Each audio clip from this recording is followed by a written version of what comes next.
The wacky world of MultimediaJay.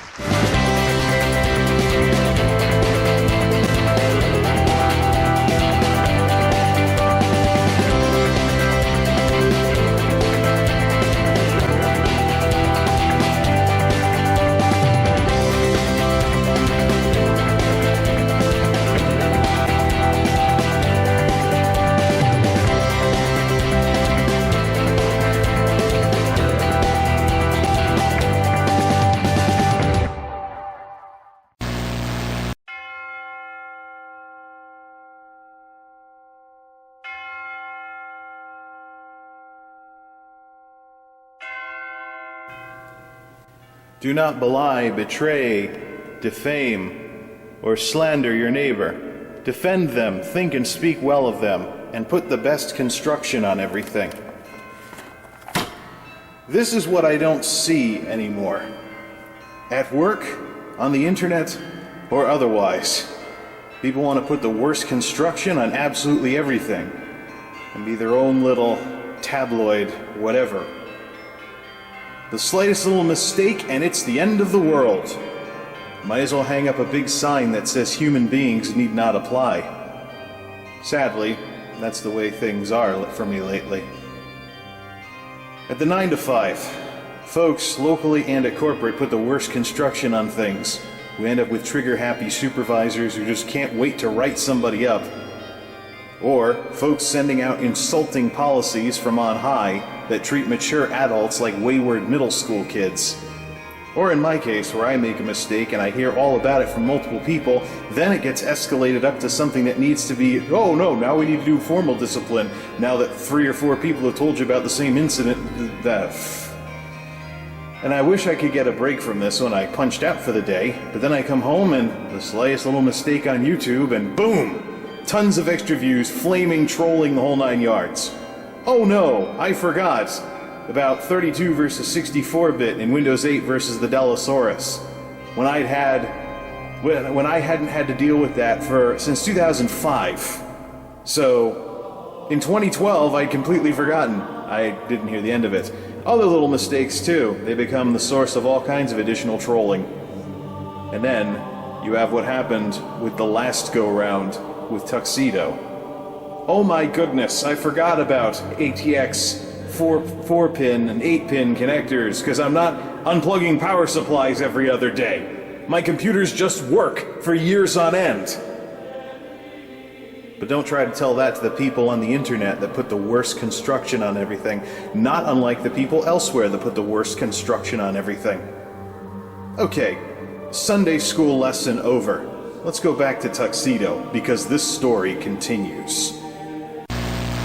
Let's see if using a Lasco box fan to blow the cool air from the air conditioner around the room with the HD camera right in front of it helps to dry it out. I don't think it's going to do anything. I think we're going to have to wait until the humidity breaks before attempting to try and fix that thing. It might be like the time I got condensation inside my watch, and it basically just kept evaporating and recondensing until I had to take the thing apart and wipe everything dry. Yeah, yay for humidity. Yay for excessive humidity. It's not all that hot either. 70s and 80s, sometimes 90s. It's the humidity that's through the roof and screwing with things. Tuxedo, meanwhile, has finally had its first hard lock of the day with stock clocks. So, even without overclocking, and even with new chipset drivers and things like that. Even trying new chipset drivers from AMD in the whole 9 yards. Still some freezes eventually. It took longer to get to them, but they're still happening. It's time to rule out the whole power supply thing once and for all. And the best part is, we don't have to spend anything in order to do so. One of the things that sucks about non-modular power supplies is their spaghetti. Sometimes the spaghetti can hide cables that you're looking for. So here's the 4-pin that I thought this thing had, and I thought that's all it had in terms of auxiliary ATX power. Needless to say, I was made to feel like an idiot later this morning, early this morning. Oh look, an 8-pin. So I can switch out to 610 watts on this thing. The only catch is that the headers, or the plugs for the SATA, the last one is not at a 90-degree angle, so you might have to figure out the pinch point over by where the graphics card is in order to get everything to fit properly. Nonetheless, I think we have a project on our hands. Let's figure out this power supply thing once and for all. This is a 610 watt PC power and cooling, lower max wattage. The power consumption inside the system should be further inside the 2080 range for this thing, but I don't know if it's 80 plus or anything. The one I have, the 750 watt, that's 80 plus silver, so I don't know what this is going to do to the wattage. Let's find everything out.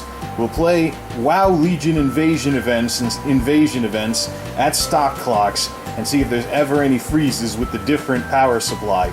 If we get a freeze, we know it's the motherboard. We know Tuxedo's days are numbered, and we know that, hey, maybe even that Core i3 thing I was tossing around earlier, that would be an improvement if I didn't want to go full bore and start working with Monolith. Tuxedo is eventually going to be a backup system anyways, so might as well get it ready for its role post-Monolith, whenever the heck I finally build that thing. A little at a time, one step at a time. By the way, it is Sunday, so yeehaw laundry day!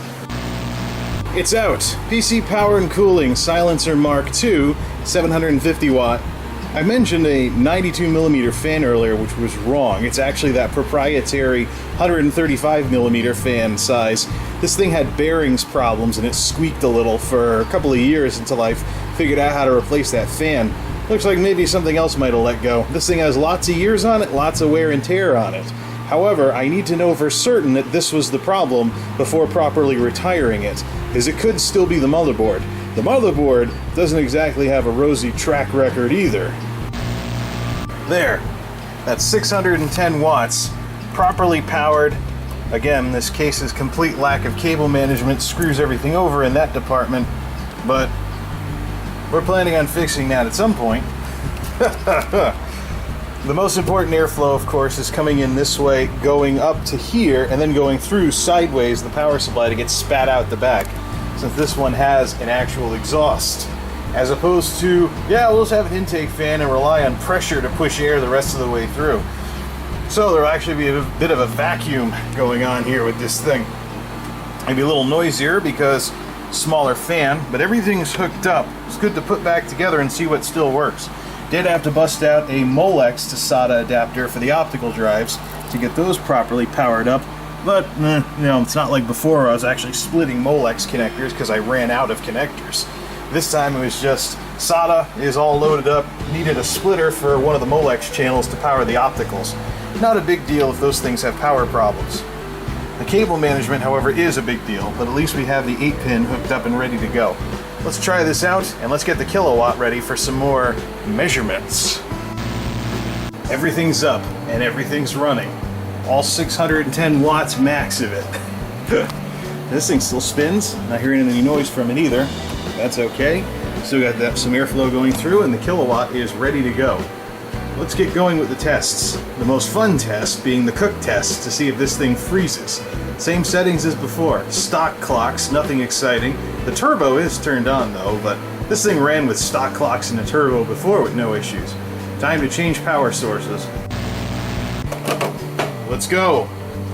I don't know if this thing's even 80 plus anything. It's already 200 watts to get going. I don't know if this thing is even 80 plus anything. It is older than the 80 plus silver one that I replaced it with, but the wattage is lower. So will the 80-20 rule make up for the issues with, well, the 80 plus rating? I think Monolith should have a power supply that's at least 80 plus gold. I'm thinking maybe something from EVGA has something interesting, but we just got to find out if that 80 plus silver 750 watt, well, this power supply is probably going to be the one that goes into Monolith. But let's just see, 200 something watts. Alright, I'm going to put it in power save mode, and just like last time, as soon as everything finishes loading here, we're going to put it in power save mode. And we're going to, what do we have for temps? 38, 34, it's 90 degrees out now. So we're going to put this thing in power save mode, give it some time for the drives to turn off, and see how low this goes. Versus, we idled around 100 watts with the other power supply, which was 80 plus silver. So once this finishes loading everything and the speed on the processor drops down, 91 out, and the speed on the processor drops down, we'll just kill all the programs that use CPU that would keep it going past when it's supposed to be going. And then see what we get to for that. We're still turboing, but now we're into the low 100s already. Catalyst, Glasswire, Curse Client can go too. We're going to do at least one restart before we start cook testing this thing. See if we can get WoW to freeze.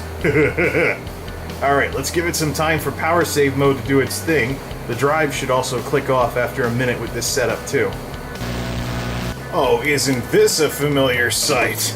109 to 111, let me guess, if I turn down all the fans, the wattage goes down below 100, right? Okay, not as much of a drop-off this time. Well, there's where the efficiency comes into line there.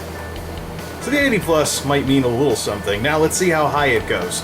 Let's crank up the rendering scaling in World of Warcraft and see how close we can get to that 300 mark, or if we're going to go over it because the processor, the power supply is a little older. Looks like idle, still around the 100 mark, even in power save mode. Let's put it back in balance mode, see what happens. 111, 109, 110, no, click it, there we go. 112, 119, now we're back up to the 120-ish. So a little above 100 watts, so again, still the computer equivalent of an incandescent light bulb. Versus 10 watts on the laptop. Well, it doesn't have it, the laptop can't handle any graphics. Alright, let's see what the high end of this looks like. Windybeard, Garrison, once again, although he's level 100 now. So anyways. Alright, I'm keeping the settings what I was playing with earlier, but I'm gonna turn off the frame limiter, so that should bring up some heat as well. At 100% render scale, we're at 235 watts-ish already. Let's crank that up to 200% because we know that really heats up the card. 284, there we go. 307, 306, 305. Now with 200%, we're sitting at the 300 watt. We're sitting above 300 watts. Whereas we had to work with the 80 plus silver to crack the 300 level. Almost a 315 and stuff. So yes, those 80 plus ratings do mean something. I got the graphics thingy turned off for, I got GPU temp turned off. Let me turn that back on. How hot is everything getting? Hey, you want to run the graphics thingy that was running when you started the computer? Oh, we're almost to 70 degrees now. But yeah, it's easier to clear the 300 watt mark with a lower rated, less efficient power supply. Even though I've lowered the wattage, the max wattage, and this computer is now running a lot more squarely in the 2080 window when it comes to efficiency. We know it's roughly 100 to 300 watts, so you figure this is a 610 watt supply. If we want to do between 20 and 80% load, point times 0.2 is 122 watts, so it's only just outside the range. Maybe the wattage to go for would be 500 something, or something like that. 80 plus gold for monolith. See how that works. We're not here to test that today, so as we stare at this, let's make it go back notably below. Let's drop 100 watts just by lowering the render scale. Ready? It's crazy. You know, what a difference. I mean, how power efficient can I get if I do everything 50%? Okay, everything looks a little fuzzy. It looks like a PlayStation 2 game. So it's rendering for half the size. Yeah, it looks like a PlayStation 2 game. It looks like a console game gone wrong. But we're still at 240 watts, so there's kind of diminishing returns as you drop this down. 6, 7, let's put it at 100% render scale. Bring back the clarity and have it render for 1080p. I'm gonna miss this music. It's old hat now that we're playing Warlords all the time, but after Legion launches. So, roughly the mid-2s. I think we were at like lower 2s earlier-ish, something. A bit of a difference in wattage caused by the power supply. So, 500-something watts, 80 plus gold is probably the thing to look for monolith, considering the TDP of the processor is going to drop.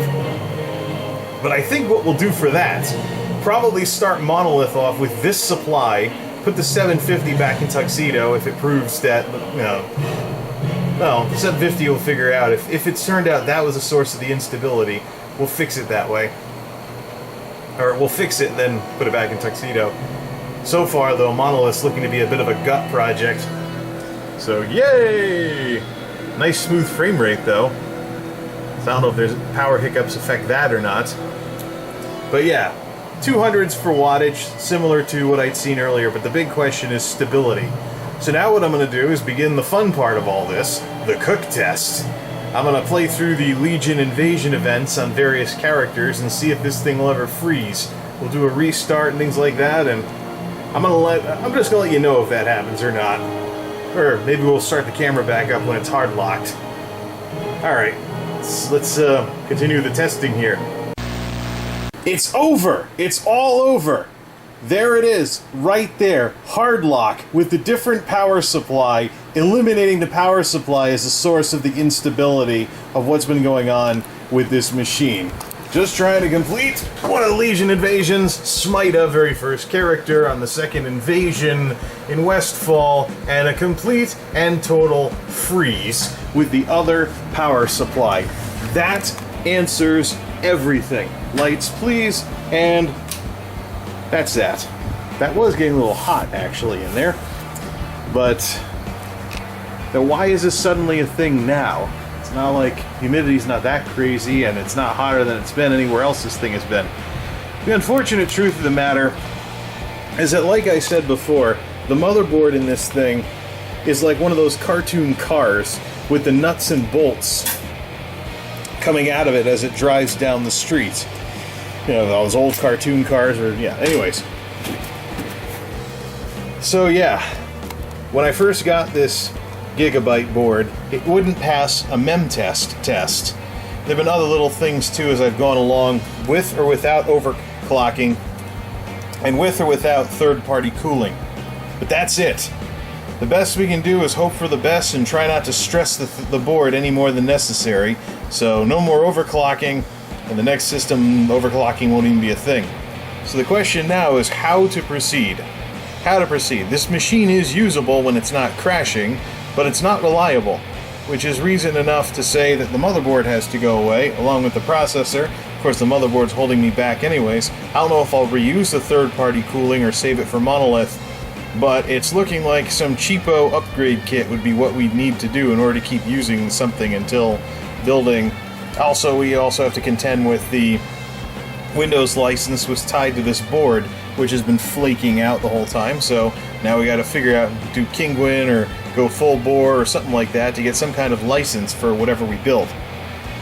So, I don't even know if I even want to consider AMD at this point, because AMD, of course, has Kaviri, Godavari, things like that. But I don't even know if I want to even consider AMD at this point with Kaviri, Godavari, things like that. Zen being constantly, something everybody's sick of waiting for, things along those lines. But the 80 plus silver, we'll keep that power supply, bring that back in for whatever replaces this, or maybe we'll rehab the silver bullet. So we'll still have Tuxedo available and things like that. Or build Monolith with a Core i3 upgrade kit or something like that to start with. But therein lies the dilemma. How to proceed in light of what we've just found out here. We could unplug some drives. However, this thing has less wattage than the 80 plus silver one did. I doubt at this point that it really is this that's the problem. So that's it. That's the funeral bells for Tuxedo. What to put in this case to keep it going? Should I build Monolith? Should I get new inside for this thing and just keep making this old computer dance? See what I can do? Well, there's actually a challenge out there. The challenge is that you don't need a Core i5 to game. I am curious about one of those Core i3 bundles, though. Because there is a challenge out there that you don't need a Core i5 to game. I'm curious how true that is. I'd like to have like 16 gigs or something in order to work with that, but decisions. Well, we can get this system playable if we don't stress the components too much. Probably turn off the turbo, just do stock clocks, no turbo, and just easily coast this thing into retirement. It was getting held back anyways. But it had a good run. That's it. That's what I needed to see. How to proceed at this point, I don't know. Rehab the silver bullet? plan for Monolith. Monolith's still kind of expensive after just buying the graphics card. Maybe rehab the Silver Bullet, see what I can do with a low power system. But anything AMD at this point, even that Athlon X4, I just don't know if I want to really be playing with something like that because of incremental purchasing. I'm more curious about what I can do with a Core i3 Skylake. Either way. Oh, cool. There's the thing from the cord for the processor and everything like that. So that's it. That's the swan song for Tuxedo. Now, this could mean Monolith doesn't happen. Well, there's the thing. If I'm going to buy a motherboard kit, even if I buy the cheapo kit, build Monolith with a Core i3 with the plans to transfer, maybe use the stock cooler, with the plans to transfer the motherboard into here or somewhere else when I finally get ready to build the fastest one that I have. But we'll see how Core i3 works first. That might be a plan. So get the Monolith case, benefit from the newer designs and everything, have actual cable management, but start with a Core i3 with the explicit intent to swap the guts later. And then what to do with the DDR3 that I have sitting around now. That's now going to be orphaned after this. Maybe get a motherboard that still does DDR3 for Core i. I have a lot of decisions to make. So I was already tossing around the idea of getting a non-K Core i7, but that's a little off the charts. The idea was to not go backwards in terms of processing cores, because I have a 6-core now, so... Well, this throws a wrench into everything, but it also answers some questions, like whether or not that power supply that I just took out of here is still usable. It is. It's maybe too high wattage-wise, but... Well then, we'll use this as is with the crappy power supply like this, because the more efficient 80 plus silver one, even though the wattage is higher, I've got better numbers from it. We'll do something to that effect for Monolith. Maybe start Monolith with an i3, and even still support for DDR3 to use this gaming RAM in it. But Tuxedo's days are numbered. It's getting gutted, big time, and we're eventually going to have something else in here. Who knows what it'll be? But for this Phenom system, it's had a good run. But I'm telling you, in terms of reliability and stuff like that, the Core 2 Duo Gigabyte board from the late 2000s has been better overall than this thing ever was. From the RAM tests not running when I first got it, to flaky RAM socket 3, to everything that I've dealt with because of this dumb thing, it had a good run. Now it's time to put it out to pasture. I need to make another trip to the recycling place anyways. I'll definitely save the cooler though. That might be handy for Monolith with the i7. Thanks for watching, everybody, and thanks for putting up with me throughout this saga with Tuxedo. But this is the swan song for it. I'm going to tune everything back, no turbo, as low stress as possible, and we'll slowly, gently put this thing into the dustbin of history where it belongs. This is MultimediaJay, signing off. Thanks for stopping by.